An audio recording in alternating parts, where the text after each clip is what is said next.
It's Thursday, November 7th. Welcome to another episode of SJHL Insider. I'm your host, Clark Munroe. Extremely exciting week after the the Hockey Canada Team Canada West. Wow, it's been a long week. For the Western All-Star Showcase in Warman, it was a great week. We had a lot of fun over there.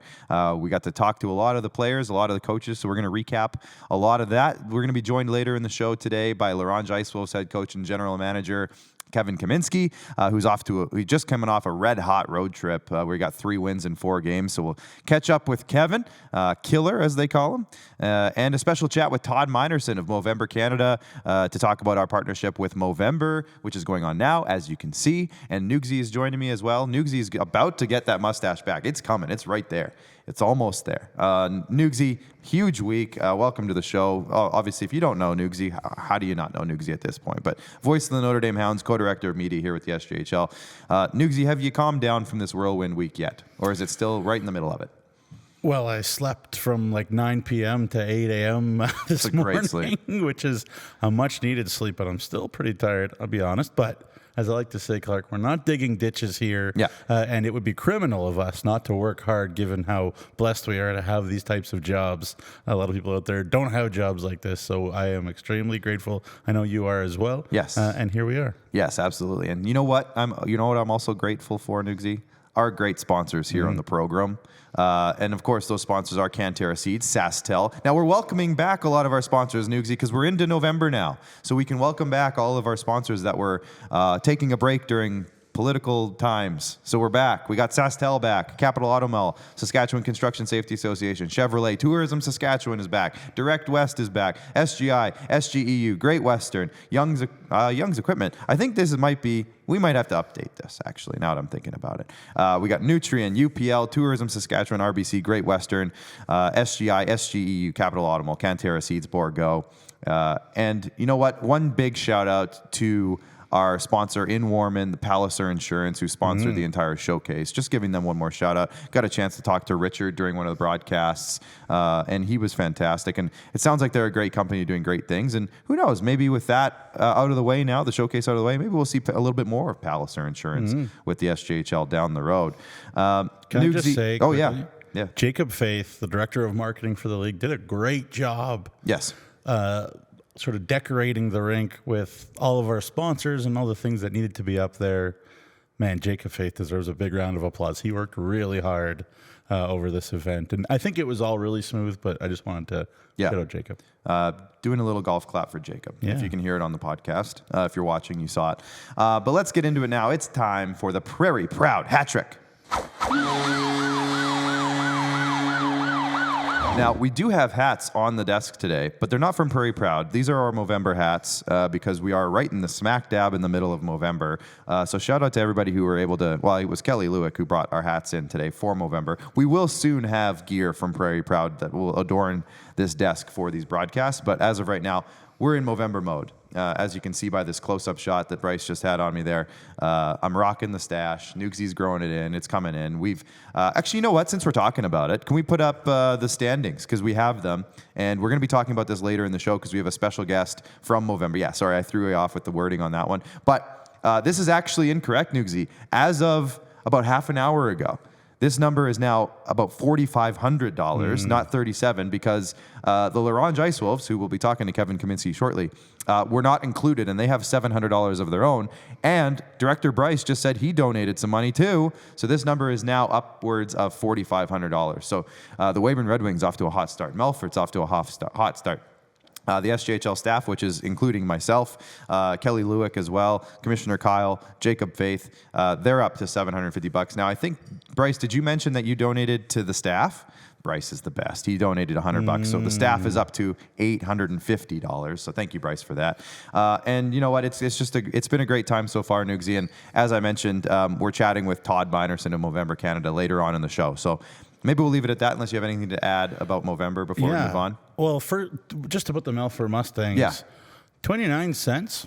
There's got to be something 29 cents. But I have heard that Ty Sugar, their assistant coach, of course, a great former Melfort Mustangs player, he usually rocks a great stash.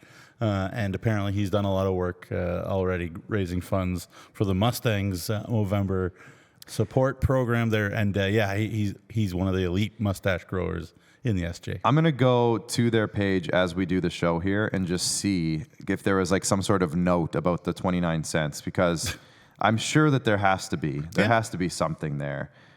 Where, you know, somebody maybe like there's a special, somebody has a number, jersey number or something like that. Yeah. I'm not sure, but I'm really curious about that. If you're with the Milford Mustangs, just let one of us know. Yeah, let one of us know. It doesn't seem to say anything on their website, but maybe I'm missing it.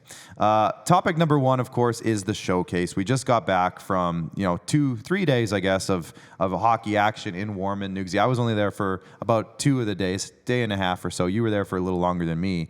So you were able to see both practices, I believe. I only got to see the end of Manitoba's second practice on the second day, and then we obviously called the game. We had SJHL Weekly from the rink, and then we called both of the games, which was a 7:30 and an 11:30 in the morning, which was a fantastic time slot, by the way. But Nugsy, 2 games, 2 practices. I guess what's your report? What's your breakdown of the few days? Yeah, well, a big question, eh? I mean, look. First of all, these are players thrown together. I think there were fewer teams, I guess, overall representative in the MJ. Just in turn, there were only 2 SJHL teams that didn't have players there, so there was a little bit more chemistry, like we saw with the MJ. They had a pairing that was all Winkler Flyers and a pair that was all Steinbach Pistons, and they had 6 Steinbach Pistons. Yeah, they had 6 on their 20-man roster. So those guys were whipping it around together pretty nicely. So they had that chemistry element. I think the SJHL felt like they weighted themselves into the event maybe a little bit too slowly, and so there was some not hard words, but people just needed to be honest with each other and dig a little bit deeper. And there's no question that the MJHL, I think, was better in game 1. They got the 2-0 lead early and flew by. And then here's the score recap. The scoring summary. Drew Mushimansky was the best player on the ice when he was on the ice. And of course, he sustained a bit of an injury in game 2. Yeah, we can talk about that. We'll talk about that in a second. But yeah, I think, again, you got those 2 quick goals. The SJ was a little bit caught off guard with the speed of the MJ, and that gave the MJ a little bit of an edge in terms of that. And then later in the game, of course, Clark, SJHL got into some penalty trouble that the MJ didn't capitalize on, but it did kill time. Yeah, absolutely. And this is, if you're watching on YouTube right now, we're showing the highlights from game 1. Obviously, you'll see here a turnover early in the game. And that was kind of the issue early on in game 1, was a bit sloppy from Saskatchewan, and Manitoba came out fast. And there was another turnover there at the blue line, which this ends up leading to the first goal there. But a nice shot by Matthew Thomas to open the scoring. And then just shortly after that, another shot from the blue line, which found its way through. Which I think, Nugsy, we talked about it on the broadcast. I think that was kind of the wake-up call. Like, okay, wow, we are in this, and we're already behind, so let's step it up a little bit. And Connor Miller, who had a great first game, I thought. He had a great 2 games. He's probably one of the better SJHL players across the 2 games, I thought, just in terms of his consistency and his effort and everything, and his skill showed really well. But he came back, stormed back, got that goal off of a weird bounce on a Dustin Renis shot, which you'll see in just a second here. Yeah. Which, Connor Miller capitalized on the rebound. This is it here, I'm pretty sure. Dustin Renis gets the puck in the slot, fires it over the net, it bounces back over the net, and Connor Miller tucks it in. So that was kind of all right, we're back in it now. But then, Manitoba, again, they took over. Drew Mushimansky had 2 goals in the middle of this game. So it was an interesting game, but I think, like you mentioned, Nugsy, I think afterwards, the message across from the players and some of the coaching staff was, we got to be better than that. I think. And game 2, I thought they did, but we can wait for game 2. But I guess any more thoughts on game 1? I think it's just natural to kind of really keep your eye on committed players. NHL Central Scouting players, for example. There were 2 guys on MJHL that were Central Scouting guys, and Owen Warnick, from Selkirk, and Avery Laliberte from Niverville in the MJHL were 2 Central Scouting kids. I thought Laliberte was terrific. I thought Warnick struggled a little bit, but they talk about the SJ committed kids. I think they were right on the money. Like, they were exactly what I was hoping from Connor Miller and Jackson Herchak, and you know what, like there's no information that I can give right now that is definitive. It's this or that, but those 2 guys didn't just rest on that laurel Connor Miller of the Humboldt Broncos, he was a physical force. He was going to the right areas. And, the knock on Connor out of AAA U18 was his skating, his speed. He looked fast. He was flying. He looked wonderful. And Jackson Herchak, I understand he's nursing a little injury, but he played his heart out. He had a big smile. He was a leader. 07 birth year, committed to Colorado College. I know Colorado was there watching as well, and they were probably very happy with what they saw from him too. So I think, there were that was the first box that checked for me especially from game one. And the last thing I'll say about game one is, there was some question marks about the season of Raiden Legal, the Niverville Nighthawks, Bemidji State University goaltender that, came into this tournament, not with the greatest numbers in the MJHL, but he was wonderful in this game. He had for a big MJ. game one, yeah. He was phenomenal, and that's a piece of it. The SJ did actually outshoot the MJ 28-24 on the night, and had 15 shots in the first period. But Raiden Legal was just really, really good. So there you go. Beat it by a better goalie, and the MJ was more ready to go. I think they were just more ready to go. And Callum Craig got the net for game one. And you know what? The first couple of goals, again, the first one was a turnover and caused some traffic in front. The second one was also traffic in front. And the third goal, Drew Mushimansky, we talked about him. Again, one of the better players on the ice across both games for Team Manitoba. He was fantastic. And we'll talk about his injury when we kind of move into game two here. But Callum Craig probably wants that goal back if you asked him. But it was a nice shot by Drew Mushimansky. Great shot. He kind of changed the direction of his shot. You talked about that on the broadcast. And then the fourth goal was just a weird, kind of one of those plays that just you don't see very often. Oakley McElwain went to block a shot as he was kind of spinning his body. The shot got fanned on, went off Oakley McElwain's skate, and he kind of flung it in almost like a catapult. Yeah. And, that kind of stuff just happens. You can't really throw that on Callum Craig necessarily. Yeah. I thought he had a fine game. Generally, obviously, like I said, a couple goals that you might want back, a couple goals that were weird bounces, and some great shots overall by Manitoba. Mushimansky, the Weiwei Capo Wolverines forward, trying to get his feet. I was talking to the MJ people about him after coming back to the MJHL from a year with the Regina Pats, and they said he wasn't really doing much in the MJ, but he showed up at this thing and lit it up. So he good popped for him. off. Now we'll get into game two. Game two's recap. Let's put that up on the screen now. Team SJ came out. And they got this one. It was a much, much better game from everyone across the board. We talked about a guy we talked about a lot was Jaden Iogan, for example. He looked great in game two. We had a bunch of great performances across the board. Dustin Renas got the scoring going, and then Jaden Iogan, like I mentioned, he tucked one in on a backhand from the slot as well. But it was a much better game across the board, very clean. We had Angelo Zoll in net for Team Saskatchewan, who looked fantastic. He made some big saves throughout the night. I shouldn't say night, throughout the morning and afternoon. Angelo Zoll looked really great with the shutout, of course. And there was an incident later in the game, and I can't remember. I don't know if it's going to be on the highlight pack or not, but we talked about Drew Mushimansky and Jackson Herchak. Mushimansky was entering the zone offensively for Team Manitoba. Jackson Herchak was kind of back-checking and got him about 1.5 feet away from the boards, 2 feet away from the boards.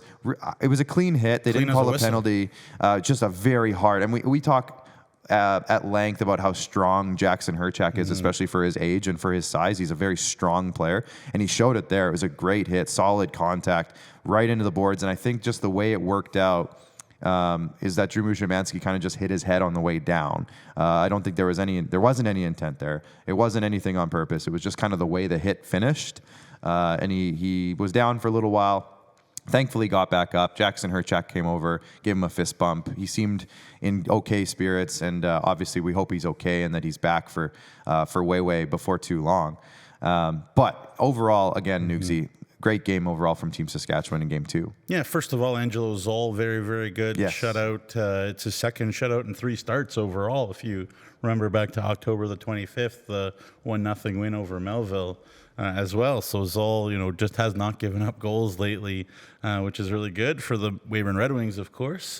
Interestingly enough, nobody on the SJHL had more than 1 point over the 2 games. Yeah. So there you have it. Dustin Renas with a goal from a Melville Millionaires pass, which is kind of funny. We were kind of joking about that a bit on the show about the only time the Melville Millionaires will ever say, "I wish that Weyburn or Yorkton Terriers player would have scored." Yeah, it's never going to happen. It was a nice shot, and I thought, especially Wednesday, Dustin Renas was very good. You know, I think there was again an element of pride on the line here for the SJ. I think Rory mentioned it actually on the show, and very aptly, and he was absolutely right. Like the hope was that the SJHL's heavy big defense would throw around some of these smaller Manitoba forwards a little bit more than they did physically, and just be demanding and imposing and dominant physically. And I think we saw that a little bit more in game 2, probably less than I definitely was hoping, and I'm sure, you know, the coaching staff was too. But again, the SJHL came out and skated really well and skated a lot harder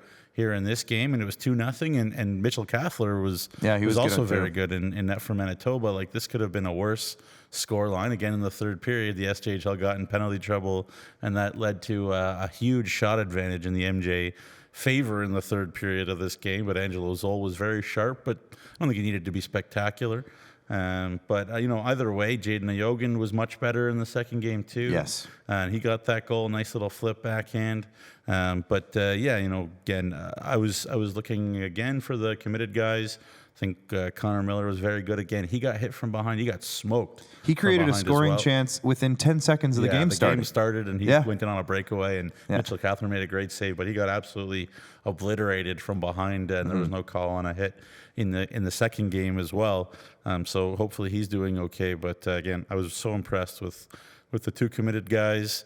You know, again, I expected a bit more maybe from the 19-year-old defenseman on the SJ overall, but you know, again, from just sort of a little bit of browse of the AJ roster, you know, I still wonder if the 05 D-men from the SJ are still guys that are guys being looked at. You think about Luke Lepper and Oakley McElwain and Vinny Palmerine. I think all of them are still in contention and thought, you know, for the team, even though, again, they weren't as good as maybe I and many were hoping. And the last thing I'll say is, you know, got the split. But you know, I think the SJHL showed very well anyways, and it was well organized. There was great fans. The kids came out for the day game. Yeah, it was fun. Everything was smooth, and not just saying that because it's a league show. Like, I thought it was really well put together, and you know, I'm very proud of the league, and I'm very proud of everybody. And I heard that honestly from Kevin Surratt, the MJHL commissioner, that the MJ guys had a great time too. So yeah, you know, great job, everybody. We actually had lunch with him on the way home. Yeah. So that was great to see him and Eric Swar. Shout out to those guys. They're doing great stuff with the MJHL, and excited for the SJMJ showcase coming up in a couple of months as well. That should be a good time, especially now that some of these players will play each other again in a couple of months, and we're going to get some of the other guys as well. Just a last thing. Yeah. Those Perlingers, it's fun to kind of cheer for them for once, because they just love to mix it up. They don't care. Yeah, like, they don't every care. shift they cross-check somebody on the MJ. So. Yeah, that was one thing we kept talking about, especially in the first game. I noticed it more. That them and Will Witter were aligned from the Nipawin Hawks, and it seemed like. You know, maybe there was a few minutes where the SJ was like, man, we're just not getting any possession, or something's not going our way. And that line would come out with the Perlingers and Will Witter, and they would just change the trajectory of the game with one shift. And it happened probably 4 times in that first game where we were like, man, that was a good shift. And then we're like, it's the Perlingers again. That is such an underappreciated, undervalued skill. To say, like, hey, we as a team need an energy shift, just to do something to get the energy going, the juices going, and those 2 boys, those twins, they're so special in that way, and that just every shift, you know, the classic Saskatchewan kind of get that grit out there, go and hit somebody, go do something, and I love it. And that was going to be the last point that I made before we move on. Was, you know, I was talking to head coach and general manager of the Flin Flon Bombers, who was announced to be the head coach of Team Canada West, Mike Reagan. Who is helping, basically, he has a big part in creating this roster for Team Canada West. And he did say at one point to me when I was chatting with him, it was on our interview on SJHL Weekly, but he said, you know what, we can't just take 12 snipers. We can't just take 12 playmakers on forwards. We can't just take, 6 power play quarterback defenseman. We need guys who can play roles. We need guys who can fill different spots on this roster. Because in a tournament like this, you have to have different styles of players. And, in the second game specifically, the SJ had 6 penalty kills. Was it 4 in the third? Nobody in the whole game, nobody in the whole thing scored a power play goal. So. Right. But what I was getting at was these guys got an opportunity to show that they can be more than just good 5-on-5 players or power play guys. They were able to show off their penalty killing skills a little bit. Jaden Iogan comes to mind. He had a great second game in that regard. Yeah. Rylan Williams had a great second game in that regard. So just something to think about when this roster gets made is you might see some names on there that you're like, oh, really, that guy? However, it's not about the 12 top scoring players. It's about 12 guys who are going to make a cohesive unit and are going to fit what Mike Reagan and company want to do with that roster come tournament time. So keep an eye on that. We'll have some information for you coming up. Speaking of information, Nugsy, there's been some trades. So topic number 2, let's dive into those now. A couple of trades are on the SJHL if you want to get into those. Yeah, not huge ones, so I won't take too much time. Yeah. But interesting one there for the prospect watchers. I guess Gage Nagel, 7 birth year at the Moose Jaw Warriors AAA. I know the Lethbridge Hurricanes are also interested in him, but he's off to a really hot start with Moose Jaw AAA. And Nash Coquette's an 09 birth year, but he's off to a good start for the Saskatoon Contacts. And again, also the Moose Jaw Warriors have a close eye on him. So we've got a Moose Jaw kid for a Moose Jaw Warrior prospect in that one, which is interesting. So 2 SJHL draft picks swapping sides, I should say. And then, Odin George going from Estevan to Kindersley for a player development fee. The Bruins got George from the Camrose Kodiaks in late September already. So the Clippers getting another experienced forward, and they they continue to add and continue to tinker. They got Vandenbilt recently, remember? And they've got Shane Tibbles back fully healthy and flying as well. So the Clippers, they've got a great balance of old and young, and really like what Clayton Jardine is doing out there in Kindersley. Yeah, absolutely. And got a chance to talk with Clayton at the event quite a bit. And, he seems pretty optimistic about the next little while here. And they've got a lot of home games in November coming up, and then they're out of the building for like a month and a half. So it's going to be an interesting second half of the season for them. But we were all laughing because I was joking with Mike Reagan and Carter Hansen, who was technically the head coach of Team SJHL at the event, and Clayton Jardine was on the bench with Carter in the first game, and Braden Klamosko came for the second game, and we were joking that Clayton Jardine got fired from Team SJHL already. And look what happened. The one loss, Instant results. Instant results. Yeah, I was like, you win, you lose 1 year out. No, but obviously that was the plan the whole time. But yeah, just a little fun. It was planned, but Clayton got put in his place a little bit. Just kidding, Clayton. We love you. We love you. Topic number 3. Let's because we haven't had a game this week, we just wanted to look at the standings really quick before we get to our special guest, who is in and should be ready to go here shortly after. So let's just have a look. This is at where we're at heading into the weekend. The Weyburn Red Wings and Melfort Mustangs sit at the top. Of course, Weyburn has surpassed Melfort for first place as of recently. They're continuing to stay hot. They have not lost a game, Nugsy, in 12. They have in regulation. Yeah. Not bad. Melfort's at 22 points. Melville right there at 21. Yorkton, of course, at 20. Battleford's tied with them at 20. Humboldt's at 19 in 6th place. Kindersley, we just talked about them in 7th place with 18. Larange, who has had a fantastic last couple of weeks, has scooched up into 8th. And passing Flin Flon, who is now in 9th with 13 points. Estevan's at 10. They haven't played any games. It feels like they haven't played. They've played 3 games since October 25th. Yeah. That feels like a lot longer than it actually is, but they've only played 3 games. So it's been a long time. Estevan, you got to start playing some games. Notre Dame and Nipawin down there in 11th and 12th, of course. But Notre Dame coming off a great weekend against Battlefords. And they are about to play the team we're about to talk to, the Ronge Ice Wolves. So let's bring them in now. Kevin Kaminski. Kevin, thanks for joining us today. Thanks for having me, guys. Obviously, let's start with the road trip. You just came off a 4-game road trip where you were able to get 3 wins. Can you talk about the trip and just how well it went for you guys? Yeah, no, I thought, we played a lot more consistent hockey. We changed up the systems a little bit, and obviously it worked. So we didn't give up as many odd man rushes, 2-on-1s, 3-on-2s.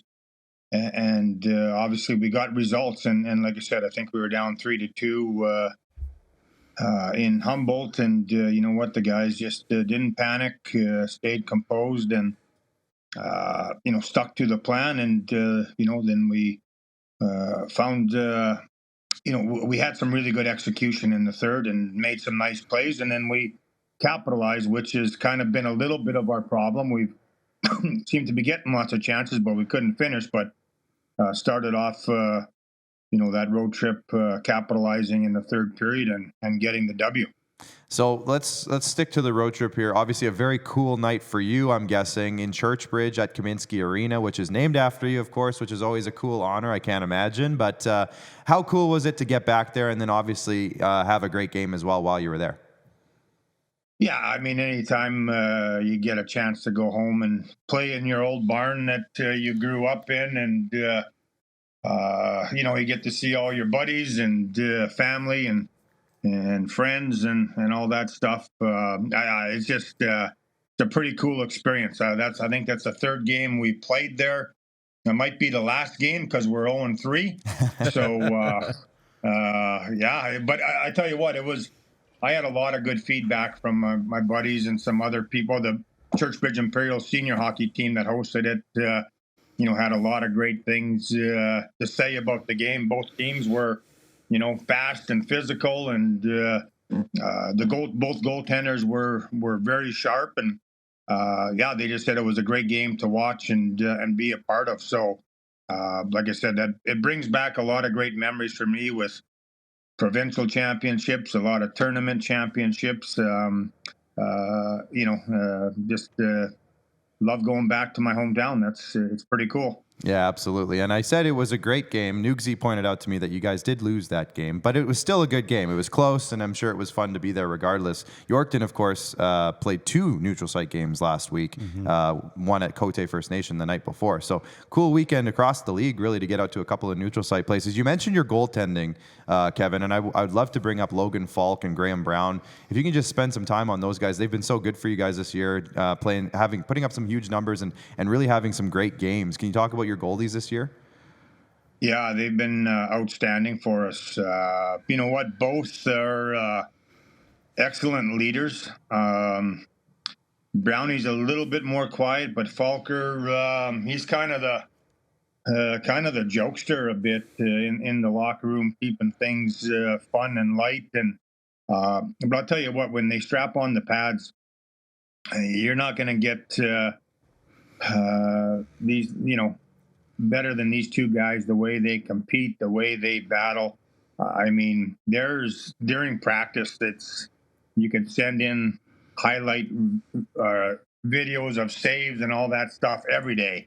And you know what? They're giving it back to the guys when obviously the guy thought he should have scored and they make that big save, and, you know, a little chirping going on. And it, like I said, it makes practice fun, and makes whether it's forwards or D, to make sure they bear down and capitalize, whether it's an open net or whatever. But yeah, they're 2 great teammates, 2 great competitors, and they both love to win. And I can't ask for anything more with those 2. They're outstanding young men. For sure, yeah. The only thing I'll add to that, Killer, is you got to find a way to leverage Logan Falk's social media ability. That guy is better on shows and stuff than I am, so got to get that going. He's got a incredible personality. I loved what he did in Kindersley. You know, on the kind of the other side of the age spectrum, you know, usually you guess you have an older team up there in Laurent, just the nature of the beast. But this year, you seems like you've got a real solid, good youth movement up there. You know, I think about Tate Donkin and Nathan De Silva and Dmitry Toporowski and you know, Porozny, the Graydon Porozny guy that you mentioned to me actually in the off season. Just the list goes on. I'm not missing anybody on purpose, but yeah, just you must be so thrilled with the potential of all these young guys. Well, for sure. I mean, we obviously, I guess we'll start with Tate. Tate, you know what? He has a knack for the net. And you know what? He can make those little plays in tight. You know, he's got good hockey sense, good vision. And also, the little bugger can score as well. So, and I'll tell you what, I think, well, he's definitely going to get better and better as he gets older and stronger and faster. And I'll tell you what, this kid really works at his game. He's got an unbelievable work ethic. And like I said, then he puts his skill and hockey sense and vision and all that stuff. Like it's a pretty good line right now with Normand and Buchert going here. So, hats off to him. He did his homework in the summer and he's making the best of his opportunity here in the Ronge this year. And again, just and another great kid too. Just he's quiet, but he's got a he says some stuff and when he does say some stuff, it's pretty funny. So he's just been a great addition, offensively, and yet he's still working on his game defensively. But like I said, once he gets more and more confidence, he's going to be a great player in this league. Yeah, no question about it. And second one for me, obviously the pressure on a guy like Mason Buchert to produce and be a star coming back to you. And, I mentioned it to you and I mentioned it to a bunch of people, like the commitment level from Mason from the summer right away to commit to you and to commit to the project up there in La Ronge was something that I had a lot of respect for, and how much he cares about the Ice Wolves and he cares about his teammates, to see him start to put some pucks in. I know he scored a big goal against Notre Dame that I didn't appreciate. Obviously, I'm just kidding. But just talk about Mason and what he means to you and how impressed as a human being, first of all, you are of him, and second as a player. Well, I got to give hats off to Bukes here. This is a player that was sought after last year. With the season that we had and. I think there were some BC teams, AJ teams, and a bunch, of SJ teams that wanted this guy at the trade deadline. And, he come into my office and, I think, there was a couple guys that asked out and, I understand that. But he came into my office after the couple guys that asked out and he says, "Look, Killer, I love it here in the Ronge. I want to be here. I want to be here for my 20-year-old season.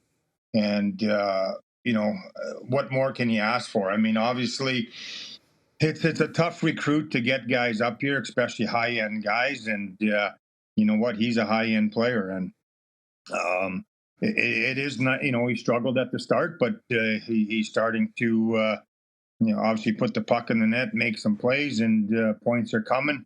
But you know what? He's a quiet leader. He works his tail off, and like I said, the kid's got offensive instincts that are oozing out of his body.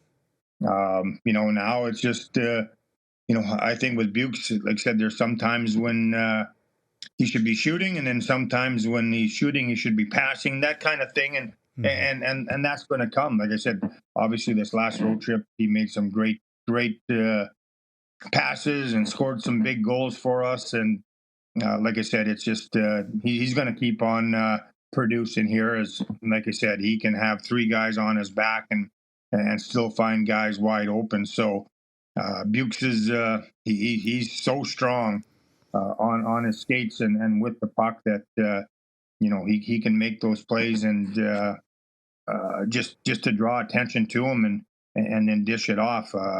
So it was nice to see him get rolling here. And now it's, again, you always talk about the consistency, and now we need him to keep on producing as well. For sure. And then just last question from me. Saw the picture of you and Schneids with your beautiful coats out there in Churchbridge. Where'd you get those coats? I kind of want one. Well, you know what? My buddy Ribsy, Ron Sopko, he's one of our scouts there, right from Churchbridge. We grew up together when we were very young, and we're still great buddies. You know what? I was supposed to. I have my own here in the Ronge, and I had to go to my daughter's wedding that weekend before, and I drove back Monday, like at 5 a.m. to get to practice, and I just forgot all about the grab mine, but Ribsy rounded up a few of the old timers, Churchbridge Imperials jackets, and it was, like I said, that's just a big. I've had mine for many, many years, and like I said, I got to play.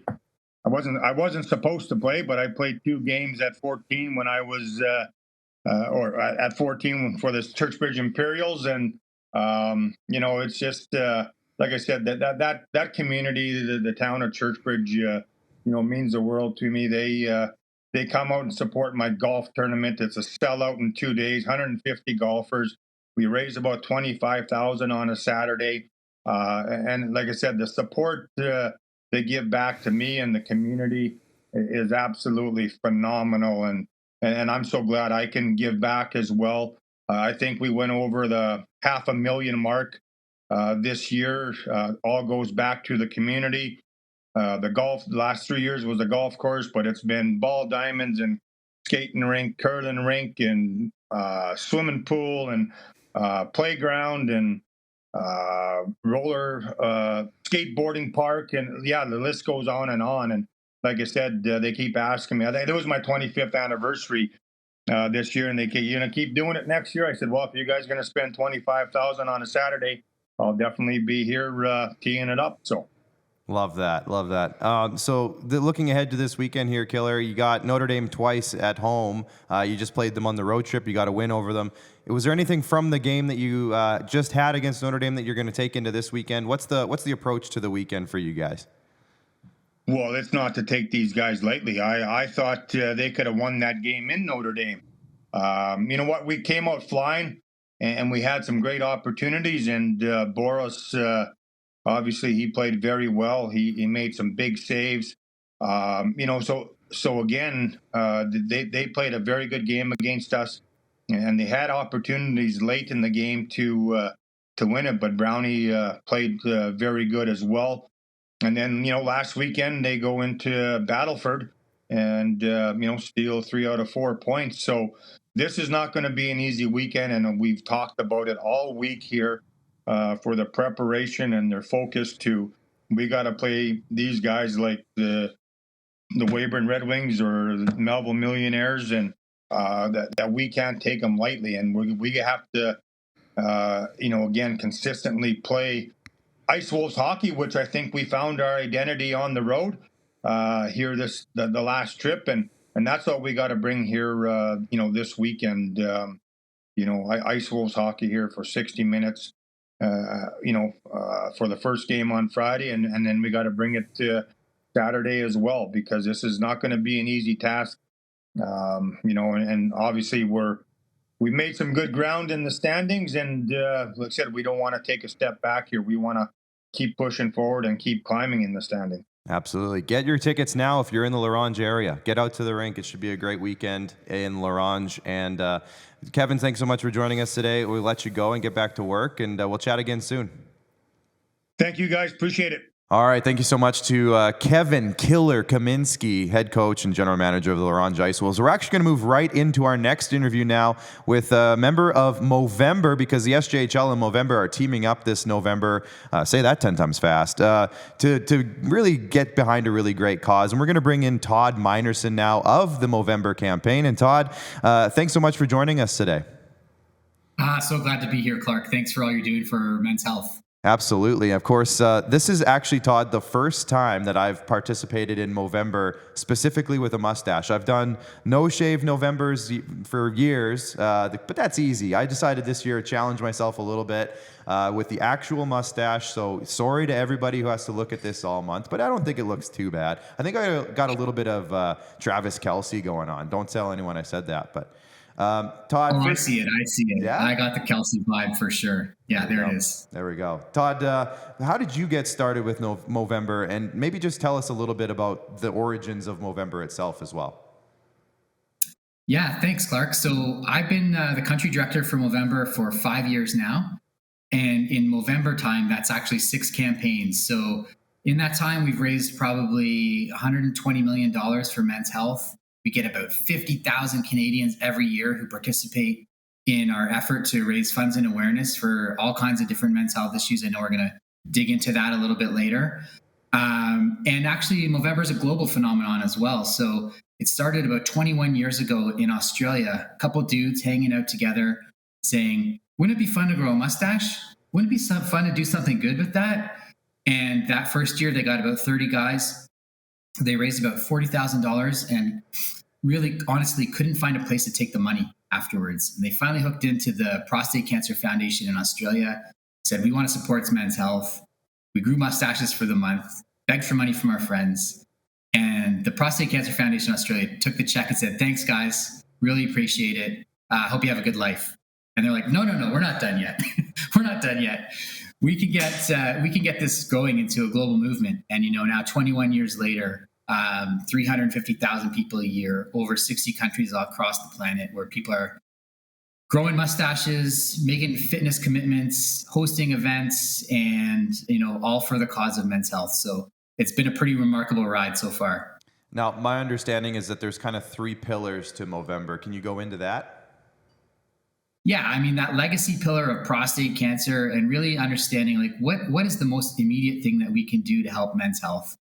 And so for that 20 years, we've been working on prostate cancer research, support programs, initiatives that are helping men live longer lives, because 1 in 8 Canadian men are going to get a prostate cancer diagnosis in their lifetime.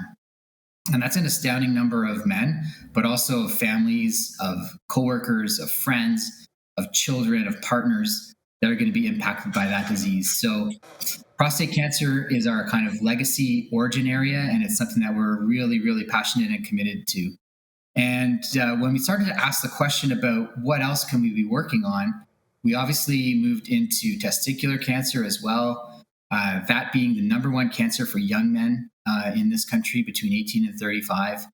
Also a cancer that is really remarkable survival rates if we catch it early enough. So a lot of our work around testicular cancer is just helping young guys understand the risk and how to take action if they notice something is wrong. And then probably the biggest change, for Movember, Clark, in the last 10 years has been adding mental health and suicide prevention as a men's health issue to our work. And that's become really critically important in how we're trying to help men live longer lives. Yeah, and a big reason that I know that we wanted to get involved is because last year, one of the members of the Flin Flon Bombers here in the SJHL, Matt Egan, actually got testicular cancer and battled his way through that and actually came back and played at the end of the year. So super awesome cause, and I know it has a lot of meaning to us. And specifically here at IKS Media, which is where we're doing this show here today, one of our coworkers here, Kelly Lewick, He's a local legend in terms of Movember. He wanted to get involved with Movember this year from the SJHL's perspective, just because we do so much work with them. And he inspired us to set up a league-wide challenge for all of the teams. So how did your team help Kelly and all of us here at the SJHL bring this idea to life? And what do you hope to achieve by getting these teams involved? Well, listen, Kelly's not just a Saskatchewan legend. He's a Movember legend as well. We have an awesome crew out there in Saskatchewan that's really been leading the charge over the last couple of years. And, from this kind of initiative with the SJHL to hot wings eating competitions and live shave downs on the news, there's an amazing community there in Saskatchewan that's really working for the cause. But one of the cool things about partnering with the SJHL is the number of young men that you reach and the number of young men that you're working with. And, the journey for good health for men starts at an early age. And unfortunately, not a lot of guys like maybe your age, my age, have had great role models in that way, have, been told it's okay to ask for help, to check in on themselves, to look after their mental health, and to know what their risks are for different kinds of cancers or men's health issues. So, partnering with a hockey league like the SJHL is just a phenomenal way to get out there to a lot of young men at once. But also, a big part of Movember is having fun and doing good. So there's an element of friendly competition.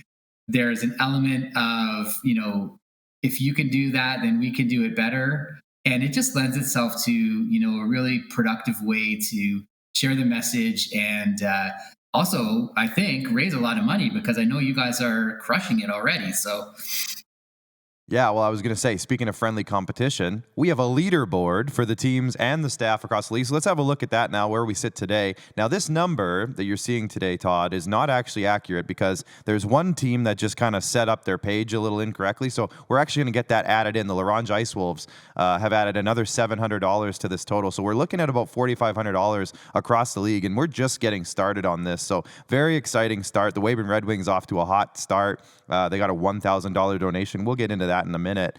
Melfort Mustangs off to a really great start, and you see some of the other teams as well trickling in, and some of these teams are just getting started as well. So it's exciting to see the league getting involved in this, and I guess from the SJHL's perspective, we actually have a bit of a mission with this as well. We can put that up on the screen, and I'll just kind of go through it, Todd, with you as we go here. But the Movember mission for the SJHL is we're proud to launch a Movember challenge within our hockey league to raise awareness for men's health. Our community is committed to making a meaningful impact by standing together for men's mental health, testicular cancer, prostate cancer, and suicide prevention. By growing together and supporting each other, we aim to change the face of men's health one conversation at a time, one contribution at a time. So, Todd, a lot of what you just said, we're echoing that among ourselves as well. And with our show reaching across Saskatchewan and, into parts of Manitoba as well, with Flin Flon being involved there in Manitoba, and we get viewers from across the prairies, really. How is Movember planning to engage in youth sport? I know this is something that's coming up a lot recently with you guys. Yeah, that's really a great question, Clark, because, one of the things that is happening now is, as I mentioned, we're kind of 20 years into Movember. And our board of directors said, you know what, 20 years is awesome, but it's not going to be like a birthday cake and balloon celebration. What we're actually going to do is challenge you to understand what's next. What can we do next for that next 20 years of men's health? When the mission is simple, how do you help guys live longer, healthier, happier lives? And so after, about 18 months of work of really trying to dissect where we need to be and how we can be most effective, one of the places that emerged was engaging young men through sport. And understanding that has a couple of really important aspects to it. One, young men in particular are most likely to experience their first episode of poor mental health between the age of 18 and 24. And if we can help them understand that there's help available, that it's okay to be not okay, that, it's okay to deal with this and trying to find healthy ways to manage it at an early age, it sets them up for success for the rest of their life in dealing with mental health challenges. So that's one reason why we're going after young men, and we're trying to get that message to them early. And when we look at where are young men at, obviously not every young man plays sports, but a lot of young guys are really interested in sports. It's a way to get engaged. It's not as like shake your finger, naggy reminder kind of stuff as it can be in other spaces. It can be, how do you improve your performance? How do you improve your health? How does your team function well together? How do you support each other? So there's a lot of overlapping, really great messages in sport, and where we can get kind of captive attention of not only young men, but coaches and parents and other athletes to help spread some of those messages. So yeah, we just held a national convening in Calgary to help understand the best ways that we can work in the field of sports, youth, and mental health. And we're having a second convening in Toronto in January. We're really excited to see where that work goes. Yeah, and just speaking from my experience too, Todd, I mean, over the years I've been involved in coaching. I've been a player myself in different sports over the years, and it's definitely changed a lot. I know that there is a movement, of acceptance and understanding and all that stuff, but it can always get better. So I think this is a huge opportunity for Movember to get involved and really, push that conversation to the next level. And that's what we're trying to do here, is just start conversations, if I'm not mistaken. Speaking of conversations, Todd, let's talk about you a little bit. What's your origin story, Todd? How did you get involved in this to start? Was there something that maybe pushed you to really become a bigger part of this than you maybe started out? You're now a pretty high up executive, I'll say, in the organization. So how did you get to where you are today? I'm an executive with a scraggly mustache and a Movember hoodie, which is one thing I love about this job and this place to work. There really is an element of having fun and doing good. And it's one of the only jobs I've had in my life where I can be really authentic to myself. I can talk about my own challenges, my own struggles. And I know that every day I come to work, I'm working on making the world a better place for men and boys in our health. But in terms of my background, I'm a Toronto kid, and I have kind of worked most of my life in the nonprofit world. a lot of that time with men and boys in different ways, with homeless men and with youth in transition, and also working around gender-based violence prevention, but trying to understand how to help men and boys be better allies to women, to work towards gender equality. And so when the folks from Movember reached out about this role, I was like, come on, they're not serious enough for me. I'm a salty activist. I want to make the world a better place. That's just those mustachioed party boys. And I couldn't have been more wrong, and I couldn't have been more happy to be more wrong when I started to understand all the sophistication and research and effort we put into the work that we do for men's health. And it's nothing but a source of pride for me now to be part of this organization. And, I got an 18-year-old son as well. So he's a little bit follically challenged, but his heart is in it for sure too. And that gives me a good reason to kind of go on and do this work every day in addition to my own personal motivations. Yeah, trust me, we work in a junior hockey league where half the league is 18, and they all have their own challenges. Let's leave it at that with the mustache growing game. But that's okay. They're trying. A lot of them are trying. We were just at myself and my coworker here, Jamie Neugebauer, who's just off camera. We were just at an all-star event with a lot of 17, 18-year-olds. Majority of the players were, and you could tell that they're trying. But it's all in good fun. It's all for a great cause, and I think they're having fun with it as well. We have one donor that we just wanted to point out. And earlier when we showed the leaderboard, I mentioned the Weyburn Red Wings were off to a really hot start. They actually got a $1,000 donation, Todd, and this is from a man named Tyler in the Weyburn area. And he said this was his quote on the donation: "As someone who has personally faced the challenges of testicular cancer and undergone an orchiectomy," did I say that correctly? Pretty good. Wow, there you go. That's a test for Thursday afternoon. "I am committed to supporting Movember and raising awareness for men's health. This cause is incredibly important to me. This discussion with other local men willing to speak about their experience was and has been the greatest support, and I hope my donation can inspire others to contribute and support this vital initiative." So huge shout out to Tyler. And I hope we can maybe actually get him in a conversation at some point throughout the month of November as well, to maybe hear a little bit more about his story. And like I said, we had a player last year who was involved in that kind of stuff as well, and he was able to get through that and come back and play, which I think was probably our best story last year. It was unbelievable to see his resilience. But Todd, there's more than one way to get involved. So let's end this now. The last one for you here is just, how can people get involved? Because I know there's multiple ways you can do it. Yeah, absolutely, Clark. And kudos to all the 17, 18-year-old. There's no such thing as a bad mustache this time of year. There's no such thing. But yeah, there are lots of ways you can get involved. We know not everybody wants to, or partners will let them grow a mustache. So we've got a lot of different ways. You can obviously sign up and grow. You have an option to do what we call a move commitment, which is make a physical fitness challenge to yourself and stick to it for the month. Sometimes we suggest move 60 kilometers over that month, and that represents the 1 man we lose every hour of every day to suicide. Sorry, every minute of every hour of every day to suicide. But that could be something you do on a bike or running or walking or swimming or whatever your fitness regime is. You can also host an event. You can have a workplace challenge. You can even mow your own way. I'm in too many hot wing eating competitions this month to count. So I got to really dial back on that. But you can knit a 40-foot scarf. You can climb Mount Everest on your stair climber. Like, the passion and commitment and kind of creativity of the Movember community in this country is just something that is magical about this time of year. Yeah, absolutely. I know we talked about Kelly Lewick earlier. He's involved in a hot wing challenge, and he did it last year. And I remember talking to him about it. And I've done a hot wing challenge or two in my day, and I said, get me in, but I haven't got the invite yet, Kelly. So I don't know. We'll see about that.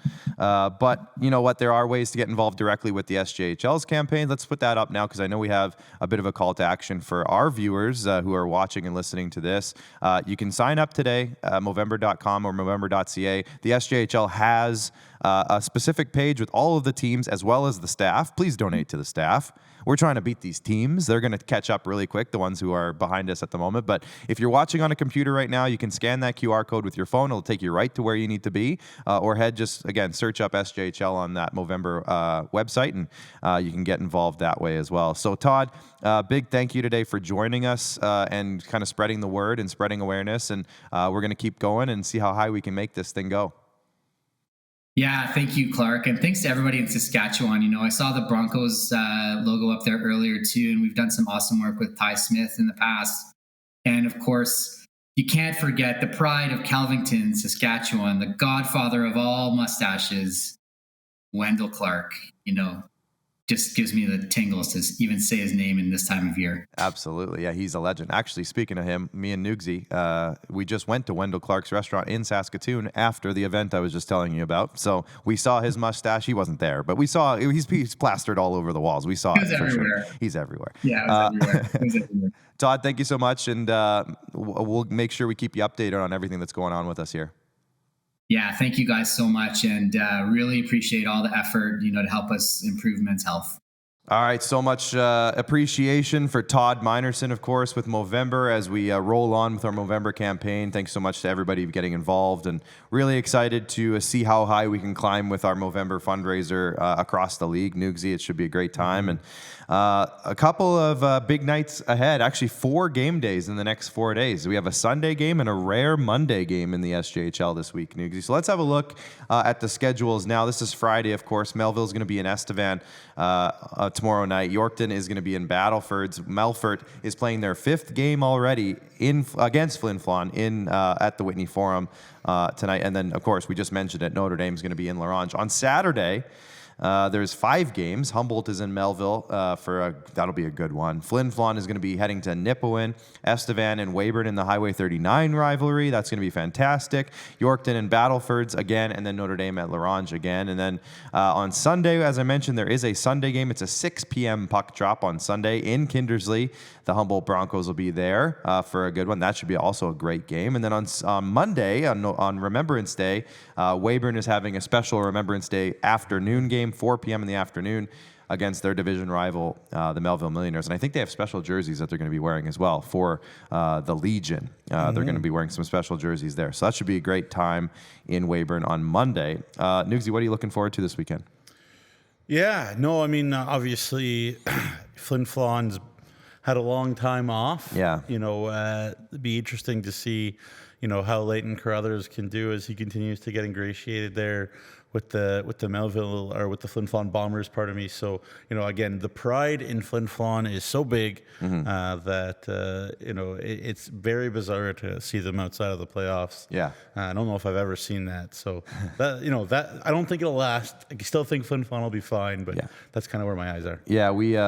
Again, if you missed SJHL Weekly from Warman on Tuesday earlier this week, go back and watch the interview with Mike Reagan. Obviously, it was heavily showcase-based, the interview, but at the end, I got the chance to kind of throw a few Bombers questions in there and loved Mike's answers on it. You know, they have had a tough start to the season in terms of they don't want to be where they're at currently. They know that.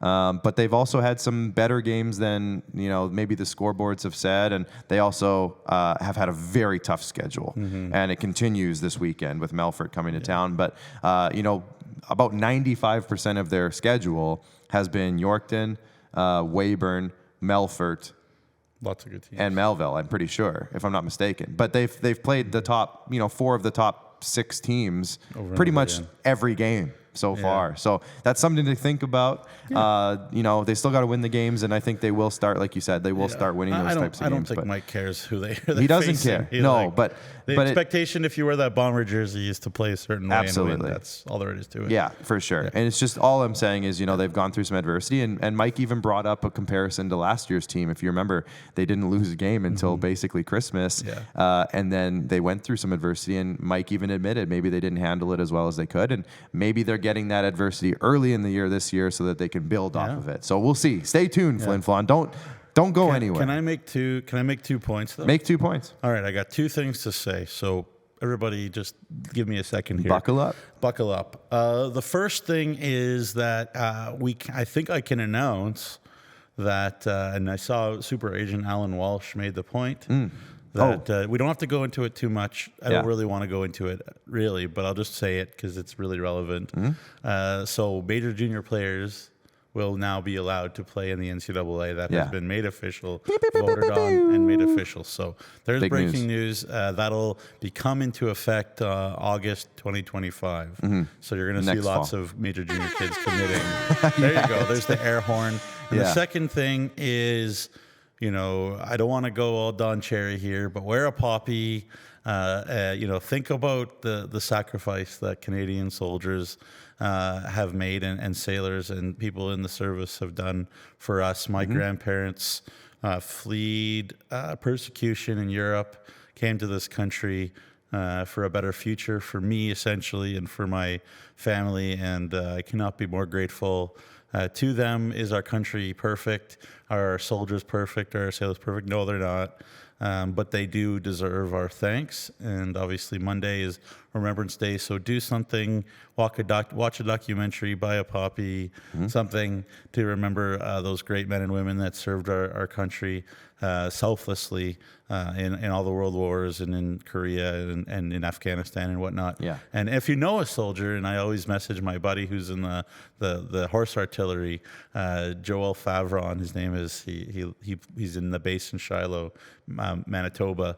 There, I always send him a message on Remembrance Day just to say thank you. So find someone you can personally say thank you to. Yeah, That's all I absolutely. want to say. Every year, I make it a point of pride that I watch Band of Brothers every year. Love it. It's a great show. Saving Private Ryan's one that I go to a lot. And, Yeah. it's just, absolutely. It's a big weekend. And again, Remembrance Day is very important to a lot of people. And especially, in Weyburn, like I said, they're giving veterans a discount at the game. I know I saw that on Twitter today.